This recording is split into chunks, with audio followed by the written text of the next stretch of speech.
I grew up in Detroit in an all-white community at that time, but the congregation I attended was farther back into the city on East Grand Boulevard, and I can remember as a 13-year-old, we got a new pastor, and the first thing he did was to have a vacation Bible school for the community.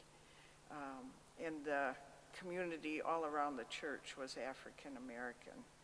And that was the beginning of the church becoming integrated and serving its community. And that was a wonderful experience for me, meeting some of those families and being a part of that. I think it was life-changing. Part of that experience of our congregation, St. Mark's, reaching out to the community was getting to know African American families, and I became close to some of them, singing in the choir and teaching vacation Bible school with them in subsequent years. And, you know, I think there's no one experience, but it made me glad that the world was broader than my experience in high school or growing up in elementary school, and made me want to be part of that kind of change that opened up the church so that it was not exclusive but inclusive. I came back last spring as interim ELCA pastor here at the chapel. I guess one of the things while I was here that I wanted to take advantage of is this international community, take advantage of it in the best way, and that is by having some interaction between international students and the faith community that worships here on Sunday morning.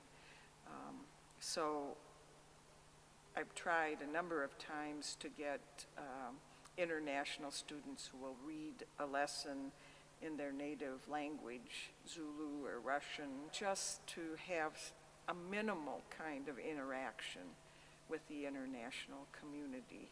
And I think that's so very important, not just so that some of the Christian international students see the worship community here, but so that there is some kind of connection between this faith community and the international community.